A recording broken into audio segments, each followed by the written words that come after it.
বাবা, এই চরিত্রটা একটু অদ্ভুত। কখনো হয়তো খুব কাছ থেকে আপনি তাকে পাবেন না, তবে দূরে গেলেই হয়তো বুঝতে পারবেন বাবা নামক এই মানুষটি আপনার কত কাছে ছিল। প্রত্যেক বাবার কাছেই তার মেয়ে রাজকন্যা। তার রাজকন্যাকে সুখী করতে জীবনের অনেক কিছুই ত্যাগ করতে প্রস্তুত থাকেন একজন বাবা। সমাজের অস্থির নগ্নদশার বহিঃপ্রকাশ হিসেবে আমাদের এই সমাজে প্রতিনিয়ত নরপশুর লালসার শিকার হয় অসংখ্য মেয়ে। প্রতিদিন পত্রিকার পাতায় একটি দুটি নয়, পাতার পর পাতা দৃষ্টি আকর্ষণ করে চলেছে নিখোঁজ আর ধর্ষণের খবর। বিচার না পেয়ে নির্যাতিতার ট্রেনের নিচে ঝাঁপ দিয়ে আত্মহত্যা, এমন সব হৃদয় বিদারক সংবাদ আমাদের প্রতিদিনের খবর। মুহূর্তে ধ্বংস হয়ে যায় সুন্দর পরিবারগুলো। কিন্তু এই নরপশুদের কি সঠিক বিচার হয়? বেশিরভাগ ক্ষেত্রে হয় না। তাহলে এদের বিচার কে করবে? এরকমই একটি ঘটনা নিয়ে আজকে এক্সপ্লেইন করব 2024 সালে মুক্তিপ্রাপ্ত চাইনিজ মুভি হোভারিং ব্লেড। তো চলুন শুরু করা যাক আজকের মুভির এক্সপ্লেনেশনটি।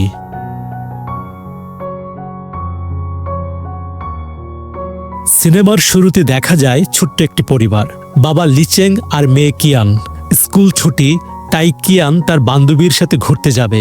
লিচেং কাজে যাওয়ার সময় মেয়েকে সাবওয়ে স্টেশনে নামিয়ে দিয়ে যাবে। জ্যামে বসে থাকার সময় কিয়ান তার বাবার কাছে আবদার করে একটি কুকুর কিনে দেওয়ার জন্য, কারণ তার সব বান্ধবীদের বাসায় কুকুর আছে। লিচেং বলে, কিন্তু তুমি তো সারাদিন স্কুলে থাকবে, দেখাশোনা করবে কে, খাওয়াবে কে? কাজ থেকে ফিরে এসে দেখাশোনা আমাকেই করতে হবে। কিয়ান একটু মন খারাপ করলেও সে বলে, ঠিক আছে, বুঝেছি। একটু পরেই তারা সাবওয়ে স্টেশনে পৌঁছে যায়। বাবাকে বিদায় দিয়ে সে চলে যায়। লিচেংও কাজে চলে যায়। সন্ধ্যা হয়ে গিয়েছে। কিয়ান তার বান্ধবীর সাথে ঘুরে বেড়াচ্ছে। এ সময় তার বাবা মেসেজ পাঠায়, বৃষ্টি হতে পারে, বাসায় চলে যাও। কিয়ান বাসার উদ্দেশ্যে রওনা হয়। ঝুমঝুম বৃষ্টি হচ্ছে। লিচেং বাসায় ফিরে এসে দেখে কিয়ান এখনো আসেনি। সে বারবার তার মেয়েকে কল করতে থাকে, কিন্তু আনরিচেবল দেখায়। এরপর সে কিয়ানের বান্ধবী ওয়েনের বাসায় ফোন করে জানতে পারে ওয়েন বাসায় ফিরেছে। লিচেং গাড়ি নিয়ে কিয়ানকে খুঁজতে বের হয়। 25শে অগাস্ট কিয়ান নিখোঁজ হয়। 27শে অগাস্ট ভোর 6টা। নদীর পাড়ে অনেক মানুষ জড়ো হয়েছে, কারণ একটি মেয়ের লাশ পানিতে ভেসে এসেছে। খবর পেয়ে পুলিশও চলে এসেছে। ক্যাপ্টেন বডি দেখে বলে, বডি ফুলেও যায়নি, আবার পচনও ধরেনি, তাহলে একে 36 ঘন্টার মধ্যেই মারা হয়েছে। তার জুনিয়র অফিসারকে বলে রিসেন্টলি ফাইল করা মিসিং রিপোর্টগুলো চেক করার জন্য। রিপোর্ট চেক করে তারা কিয়ানের বাবাকে ডেকে পাঠায় শনাক্ত করার জন্য। লিচেং এসে বলে, আপনারা কোনো ভুল করছেন না তো? জুনিয়র অফিসার বলে, আপনি শনাক্ত করুন। বডির উপর থেকে কাপড় সরিয়ে হাতের ট্যাটু দেখেই লিচেং চিনতে পারে এটা তার মেয়ের হাত। তারপর মুখ থেকে কাপড় সরিয়েই কান্নায় ভেঙে পড়ে তার একমাত্র আদরের মেয়ে কিয়ান মারা গিয়েছে। সে আহাজারি করতে শুরু করে। পুলিশরাও তাকে সান্ত্বনা দেওয়ার কোনো ভাষা খুঁজে পায় না। একটু পরে ক্যাপ্টেন লিচেংকে জিজ্ঞেস করে কিয়ানের কোনো বয়ফ্রেন্ড ছিল কিনা। লিচেং বলে না। এরপর কাঁদতে কাঁদতে জিজ্ঞেস করে, আমার মেয়ে কিভাবে মরলো, কে মারলো, নদীতেই বা গেল কিভাবে? ক্যাপ্টেন বলে, পোস্টমর্টেম করার পরই জানা যাবে কিভাবে মারা গিয়েছে। লিচেং পুলিশ স্টেশন থেকে বের হয়ে যায়, কিন্তু রিপোর্ট না পাওয়া পর্যন্ত সে স্টেশনের সামনেই বসে থাকে। পরদিন সকালেও লিচেং জুনিয়র অফিসারকে জিজ্ঞেস করতে থাকে তার মেয়ের এই অবস্থা কিভাবে হয়েছে, তাকে কিছু জানাতে বলে। সে রাত দিন এখানেই বসে থাকে। 2-3 দিন পর রিপোর্ট পাওয়া যায়। কিয়ানকে প্রথমে হাই ডোজ ড্রাগ দেওয়া হয়েছে, তারপর শারীরিক অত্যাচার করা হয়েছে। পুরা শরীরে আঁচড়ের দাগ ছিল। শেষ পর্যন্ত সইতে না পেরে কিয়ান মারা গিয়েছে। দুইজন মিলে এই কাজটা করেছে। জুনিয়র অফিসার তার ক্যাপ্টেনকে বলে, কিয়ানের বাবা রাত দিন এখানেই বসে থাকে, তাকে কি কিছু জানাবো? ক্যাপ্টেন বলে, তার মেয়ে কষ্ট পেয়ে ধীরে ধীরে মারা গিয়েছে, এটা সে সহ্য করতে পারবে না। তার থেকে কেস সলভ হলে একবারই সবকিছু জানানো ভালো। তারপর ক্যাপ্টেন লিচেং এর সাথে কথা বলতে যায়। তাকে বলে, তুমি বাড়ি ফিরে যাও। কিন্তু লিচেং বলে, আবার এখন কেউ নেই, এখানেই আমি অপেক্ষা করব। ক্যাপ্টেন তার কার্ডটা লিচেংকে দিয়ে চলে আসে। এর পরের দৃশ্যে দেখা যায় ক্যাপ্টেন আর জুনিয়র অফিসার নদীর পাড়ে যেখানে কিয়ানের লাশ পাওয়া গিয়েছিল সেখানে ইনভেস্টিগেট করতে। তারা হিসেব করছে কোন দিক থেকে বডিটা ভেসে আসতে পারে। ক্যাপ্টেন বলে, বডির সাথে ফ্লোটিং ডিভাইস অর্থাৎ ভাসতে সাহায্য করে যন্ত্র লাগানো ছিল। তার মানে খুনি চেয়েছিল বডিটা যত দূরে সম্ভব ভেসে যাক, কিন্তু এই জায়গায় পানিতে অনেক পাক থাকায় বেশি দূর ভেসে যেতে পারেনি। আর এটা বোধহয় তার প্রথম খুন। নার্ভাস হয়ে তাড়াহুড়ো করে তারা বডিটা ফেলে দিয়েছে। জুনিয়র অফিসার বলে, নতুন ক্রিমিনাল হলে তো খুঁজে পেতে কঠিন হবে। স্টেশনে ফিরে এসে তারা সাবওয়ে এরিয়ার সিসিটিভি ফুটেজ চেক করে সেখানে একটি সাদা গাড়ি দেখে সন্দেহ হয়। গাড়িটির নাম্বার প্লেট ট্যাপ দিয়ে ঢাকা ছিল, কিন্তু গাড়ি থেকে একটি ছেলে কিছু ছুঁড়ে মারছে।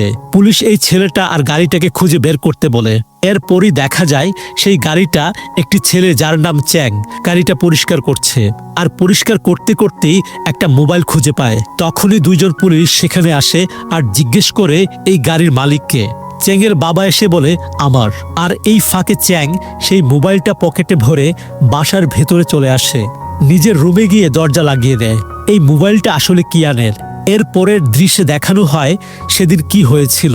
চ্যাং তার বাবার গাড়িটা নিয়ে দুই বন্ধু ইউ আর ওয়াং এর সাথে বাইরে বের হয়েছিল। আসলে বন্ধু নয়, এই ছেলে দুটো চ্যাংকে গুলি করত। তারা সাবওয়ে স্টেশনের বাইরে গাড়ি নিয়ে দাঁড়িয়েছিল। তখনই কিয়ানের উপর চোখ পড়ে ইউর। তারপর গাড়ি নিয়ে ফলো করতে থাকে। কিছু দূর পর গাড়ি নিয়ে সামনে ফাঁকা জায়গায় কিয়ানের জন্য উৎপেতে থাকে তারা। কিয়ানকে ইউ আর ওয়াং মিলে তাকে অজ্ঞান করে গাড়িতে তুলে নিজেদের ডেরায় নিয়ে আসে তাদের লালসা পূরণের জন্য। তখনই চ্যাংয়ের বাবা তাকে কল করে গাড়ি নিয়ে আসতে বলে। চ্যাং জানায় সে চলে যাচ্ছে। তখনই ইউ তাকে বলে, গাড়ি কিন্তু তুমি চালাচ্ছিলে, তুমিও কিন্তু আমাদের সঙ্গী। কিছু করো আর না করো, কাউকে কিছু বলতে যেও না, নিজেও ফেঁসে যাবে। চ্যাং দৌড়ে পালিয়ে আসে সেখান থেকে। এরপর বর্তমানে দেখা যায় লিচ্যাংকে। সে প্রতি মুহূর্তে তার মেয়ের কথাই মনে করছে, একদম বিধ্বস্ত হয়ে গিয়েছে। মেয়ের শেষকৃত্যের জন্য ছবি নিতে যায়। এদিকে কিয়ানের মৃত্যুর খবরে প্রকাশ করা হয়। এই নিয়ে ওয়াং চ্যাংকে মারধর করে আর বলে, তুমি কি কিছু বলেছো? তুমি কিন্তু গাড়ি চালাচ্ছিলে, এটা মনে রেখো। পুলিশ আমাদের ধরতে পারবে না। চ্যাং বলে, কিন্তু মেয়েটা মারা গিয়েছে। ওয়াং বলে, আমরা তো মারতে চাইনি। তখন ইউ বলে, পুলিশ তোমাকে কিছু জিজ্ঞেস করলে বলবে তুমি গাড়ি চালাচ্ছিলে আর একাই ছিলে গাড়িতে। সেখান থেকে ফিরে এসে চ্যাং ঠিক করে সে সবকিছু কিয়ানের বাবাকে বলে দেবে। তার কাছে থাকা কিয়ানের ফোন থেকে সে লিচেংকে ইউ আর ওয়াং এর কথা জানায় যে তারা কিভাবে কি করেছে, আর বাসার অ্যাড্রেসও দিয়ে দেয়। একটা চাবি কোথায় আছে সেটাও জানিয়ে দেয়। মেসেজ দিয়ে সে মোবাইলটা নদীতে ফেলে দেয়। এদিকে মেসেজ পাওয়ার পরে লিচ্যাং ক্যাপ্টেনকে কল দেয়, কিন্তু ক্যাপ্টেন মিটিংয়ে থাকায় ফোন ধরতে পারে না। কয়েকবার কল দিয়ে না পাওয়ার পর লিচেং নিজেই সে ঠিকানায় পৌঁছে যায়। প্রথমে দরজায় বাড়ি দেয়, সাড়া না পেয়ে চ্যাংয়ের বলে দেওয়া জায়গা থেকে এক্সট্রা চাবি খুঁজে বের করে তারপর দরজা খুলে ভেতরে ঢুকে পড়ে। ভেতরে ঢুকে চারদিক দেখতে থাকে, কিন্তু তখনই ওয়াং চলে আসে। লিচেং লুকিয়ে পড়ে আর সেখানে কিয়ানের ব্যাগটা তার চোখে পড়ে। এই সময় শুনে ওয়াং ফোনে ইউকে বলছে, আমাদের এখনো 18 বছর হয়নি, ধরা পড়লেও কিছুই হবে না। তোমার বাবাকে বলো পুলিশটাকে টাকা দিতে। আর কথা বলতে বলতে একটা ভিডিও অন করে, যেটা ছিল কিয়ানের। তারা কিভাবে কিয়ানকে অত্যাচার করেছে সেগুলো তারা ভিডিও করে রেখেছে। এইসব কথা আর ভিডিওতে তার মেয়েকে দেখতে পেয়ে লিচেং নিজেকে আর কন্ট্রোল করতে পারে না। সে কাঁদতে কাঁদতে বের হয়ে আসে। রাগে কষ্টে সে ওয়াংকে মারতে শুরু করে। ওয়াং চমকে যায়, তারপর সেও পাল্টা আঘাত করে। মারামারির এক পর্যায়ে লিচেং হরিণের একটা মূর্তি দিয়ে ওয়াং এর মাথায় বারবার আঘাত করতে থাকে। একসময় ওয়াং মারা যায়। লিচেং চিৎকার করে কাঁদতে থাকে। সে বাসায় ফিরে আসে, ফ্রেশ হয়ে মর্গে যায় তার মেয়েকে দেখতে। তারপর কোন এক জায়গার উদ্দেশ্যে রওনা হয়। আসলে সে ইউর হদিস পেয়েছে। ওয়াংকে মারার পরেই তার ফোনে ইউ মেসেজ করেছিল দেখা করতে। তারপর সেই মোবাইল, তাদের কম্পিউটারে থাকা ভিডিও আর ইউর একটা ছবি নিয়ে বের হয়ে যায় লিচেং। এখন সে ইউকে খুঁজতে যাচ্ছে। ফোন লক থাকায় সে পুরো মেসেজ পড়তে পারেনি, তাই সঠিক ঠিকানাও জানে না। কিন্তু এতটুকু জানে সে গিজুতে আছে। এদিকে পুলিশ ওয়াং এর মৃত্যুর খবর শুনে সেখানে আসে। ফরেন্সিক টিম বিভিন্ন প্রমাণ কালেক্ট করে, আর কিয়ানের ভিডিওটা তাদের চোখে পড়ে, যেটা ল্যাপটপে ছিল। পুলিশ লিচেংকে সন্দেহ করে তার বাসায় যায়, কিন্তু কেউ নেই। জানানো হয় রক্ত মাখা কাপড় পাওয়া গিয়েছে। সব ইউনিটকে লিচেং এর খবর জানিয়ে দেয়া হয়। তারা বুঝতে পারে না ওয়াংদের কথা সে কিভাবে জানলো। তারা নিজেরাই তো জানতো না। তদন্ত করে পুলিশ জানতে পারে ওয়াং তার দাদির কাছে বড় হয়েছে, স্কুল থেকে ড্রপ আউট হয়েছে। স্কুলে সে বিভিন্ন মেয়েদের সাথে সম্পর্ক থাকা নিয়ে বড়াই করত। আর ওর কাছের বন্ধু হচ্ছে ইউ। ইউর মা নেই, তার বাবা আবার বিয়ে করেছে। ইউ শুধু তার কাছ থেকে টাকা পেলেই খুশি।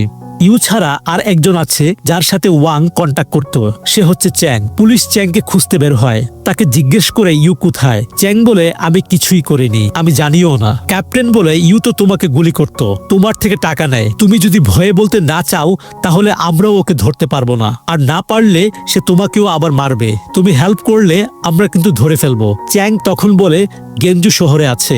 এর পরের দৃশ্যে দেখা যায় লিচেং শহরে পৌঁছে গিয়েছে।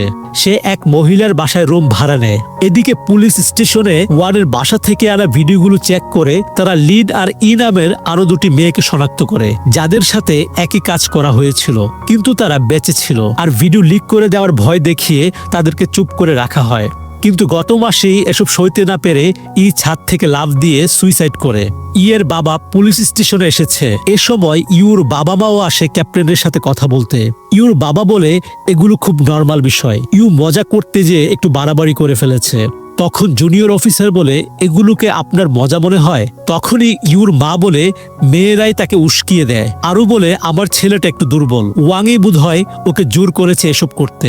আমরা মেয়ের ফ্যামিলিটিকে টাকা দিয়ে রফা দফা করতে পারি।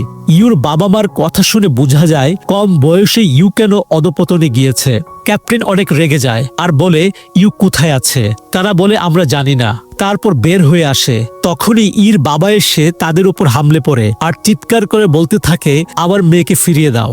পুলিশ এসে তাকে শান্ত করে। লোকটা বলে আমার মেয়েটা একটুতেই ভয় পেত, ছাদ থেকে লাফ দিতে তার কতই না কষ্ট হয়েছে। বলতে বলতে কান্নায় ভেঙে পড়ে।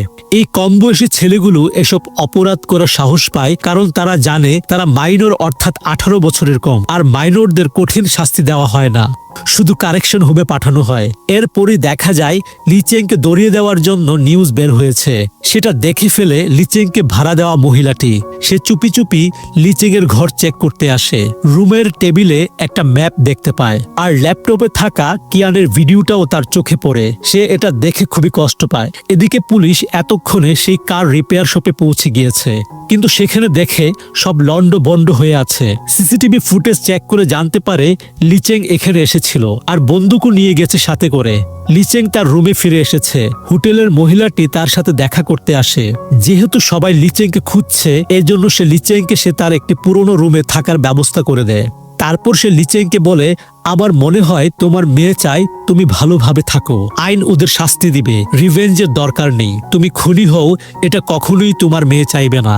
তখন লিচেং বলে আইন ওদের কি শাস্তি দিবে, মাইনর হওয়ার জন্য 1-2 বছরে ছাড়া পেয়ে যাবে, তারপর নিজেদের মতো জীবন যাপন করবে, বিয়ে করবে, বাবা হবে। কিন্তু আমার মেয়ের কি হবে? সে তো আর কখনোই ফিরে আসবে না, তার ফিরে আসার কোনো সুযোগও নেই। এরপরই দেখা যায় পুলিশ আর লিচেং দুই দলই সে পরিত্যক্ত হোটেলের ঠিকানা পেয়ে গিয়েছে। ভোরবেলায় লিচেং যাবার জন্য বের হয়। তখন সেই মহিলাটি বলে চারিদিকে পুলিশ, কিভাবে যাবে? আমি তোমাকে পৌঁছে দিচ্ছি। তারপর গাড়ি নিয়ে রওনা হয়। পুলিশও রওনা হয়ে গিয়েছে। পুলিশ আগে হোটেলে পৌঁছে যায়। তারা সার্চ করতে শুরু করে। 2 তলায় উঠে একটি রুম খুঁজে পায় যা ব্যবহারযোগ্য। তখনই একটা মেয়ে দৌড়ে পালিয়ে যাচ্ছিল। পুলিশ তাকে ধরে ফেলে, কিন্তু মেয়েটা ক্যাপ্টেনের হাতে কামড় দেয়। পুলিশ তাকে শান্ত করে আর বলতে থাকে আমরা পুলিশ, আমরা পুলিশ। এই মেয়েটাকেও ইউ এখানে আটকে রেখেছে। ক্যাপ্টেন মেয়েটাকে বলে আর ভয় পেও না, আমরা তোমার বাবা মাকে জানাচ্ছি। কিন্তু মেয়েটা কাঁদতে কাঁদতে বলে না না, বলবেন না, কাউকে জানালে ইউ অনলাইনে ভিডিও ছেড়ে দিবে বলেছে। এই সময় ইউ বাইক নিয়ে হোটেলে পৌঁছে যায়। লিচেংও বনের মধ্যে উৎপেতে থাকে। ইউ নিজ থেকে মেয়েটাকে কল করে। ক্যাপ্টেন মেয়েটাকে কল ধরে ইউকে উপরে ডাকতে বলে। এদিকে লিচেংও ইউর মাথা বরাবর নিশানা করছে, কিন্তু মেয়েটি কল ধরে চিৎকার করে বলে পালাও, পুলিশ। সে ভয় থেকেই কাজটা করেছে। পুলিশরা সবাই দৌড় দেয় নিচে নামার জন্য। ইউ বাইক ঘুরিয়ে নেয়, কিন্তু লিচেং বাইকের চাকায় গুলি করে দেয়। ইউ বাইক ফেলে বনের মধ্যে দৌড়াতে শুরু করে। লিচেংও তার পিছু ধাওয়া করে। ক্যাপ্টেন জানালা দিয়ে লিচেংকে দেখতে পায়। সে জানালা দিয়ে ঝাঁপ দিয়ে নিচে নামে আর তাদের পিছু করতে শুরু করে। গহীন বলে সবাই ইউ আর লিচেংকে খুঁজছে। দৌড়াতে দৌড়াতে লিচেং একসময় ইউকে হারিয়ে ফেলে। ক্যাপ্টেনও লিচেং এর নাম ধরে ডাক দেয়। লিচেং লুকিয়ে পড়ে, কিন্তু একটু পর অন্যদিকে দৌড় দেয়। ইউ এই সুযোগে পালিয়ে যায়, কারণ এ এলাকা সে ভালোভাবেই চিনে। লিচেং পরিত্যক্ত পার্কে এসে লুকায়। ক্যাপ্টেনও সেখানে আসে, তাকে ডাকতে থাকে আর বলতে থাকে তুমি নিজেকে ধরা দাও, তোমার মেয়ে কখনোই চাইবে না তুমি খুনি হয়ে যাও। লিচেং উঠে আবার দৌড় দেয়। ক্যাপ্টেন তার দিকে বন্দুক তাক করে আর ওয়ার্নিং দেয়। লিচেং বলে মেরে ফেলো আমাকে, আমার মেয়েকে তো আর পাবো না, আমাকেও মেরে ফেলো, আমার মেয়ের সাথে কেন এমন হলো। ক্যাপ্টেনও তার কষ্ট দেখে আর গুলি ছুড়ে না, আর নিজের এক্সপেরিয়েন্স থেকে সে নিজেও জানে দোষীদের উপযুক্ত শাস্তি হবে না। লিচেং ফিরে আসে, তার মোবাইলটা অন করে মেয়ের শেষ পাঠানো মেসেজটা দেখে কাঁদতে কাঁদতে বন্দুক জড়িয়ে ধরেই সে ঘুমিয়ে পড়ে। এর পরের দৃশ্যে দেখা যায় ইউ চ্যাংকে কল করে রাগারাগি করছে আর বলছে তুমি পুলিশকে বলেছো সব। চ্যাংয়ের বাড়িতে আগে থেকেই পুলিশ ছিল, তারা চ্যাংকে শিখিয়ে দেয় কি বলতে হবে। সেই অনুযায়ী চ্যাং বলে তুমি এখন কোথায়। ইউ তার উত্তর না দিয়ে বলে আমার কাছে এখন টাকা নেই, ধার লাগবে। চ্যাং বলে আমার কাছে কিছু আছে, কোথায় আসতে হবে। ইউ বলে কাল সকাল 8টায় ট্রেন স্টেশনের সামনে আসবে, আর কাউকে কিছু জানালে তোমাকে কিন্তু জানে মেরে ফেলবো। পুলিশরাও ইউকে ধরার প্রস্তুতি নেয়। এদিকে লিচেং ঘুম থেকে উঠেই মোবাইলে সিম ইনসার্ট করে ক্যাপ্টেনকে ফোন দিবে কিনা ভাবে, কিন্তু আর ফোন দেয় না। হতাশ হয়ে রাস্তায় হাঁটতে থাকে, কারণ ইউর খোঁজ এখন সে কিভাবে পাবে। তখনই তার ফোনে মেসেজ আসে, মেসেজে জানানো হয়েছে সকাল 8টার সময় ইউ স্টেশনের সামনে আসবে। মেসেজটা আসলে করেছে চ্যাংয়ের বাবা। লিচেং মেসেজ পড়েই ফোনটা ডাস্টবিনে ফেলে দেয় আর স্টেশনের উদ্দেশ্যে রওনা হয়। এরপরে দেখা যায় স্টেশনের সামনে পুলিশ নিজেদের অবস্থান নিয়েছে।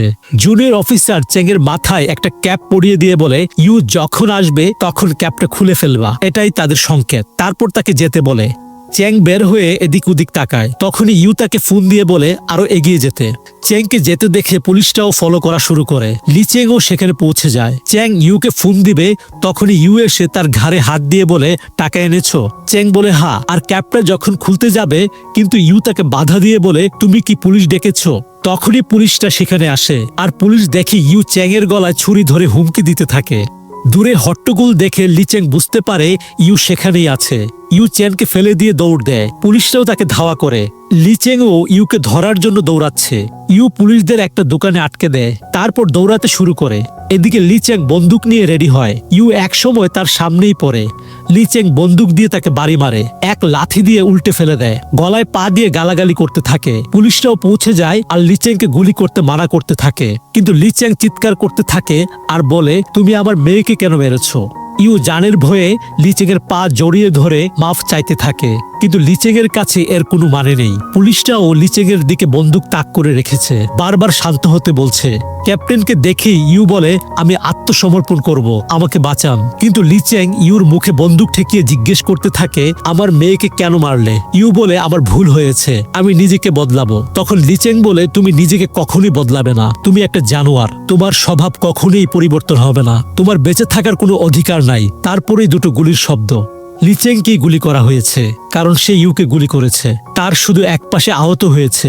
লিচেং সেখানে মৃত্যুবরণ করে। শেষ মুহূর্তে সে তার মেয়ের সাথে কাটানো মুহূর্তগুলি মনে করছিল। ইউকে অ্যারেস্ট করা হয়। 6 মাস পর আজ আদালতে রায় দেওয়া হবে।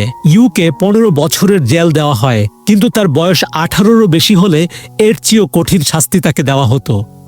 কিশোর অপরাধ একটি গুরুত্বপূর্ণ সামাজিক সমস্যা। সকল সমাজই রয়েছে এর অনিবার্য উপস্থিতি, তবে প্রকৃতি ও মাত্রাগত দিক থেকে তা বিচিত্র।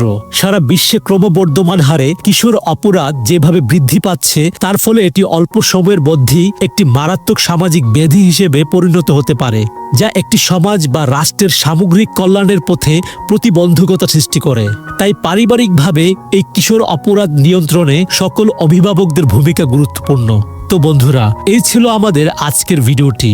গল্পটি কেমন লেগেছে তা আমাদেরকে কমেন্ট করে জানাবেন, এবং আমাদের চ্যানেলটিকে সাবস্ক্রাইব করে পাশে থাকা বেল বাটনটি প্রেস করে রেখে দিন। সবাই ভালো থাকবেন। Thanks for watching.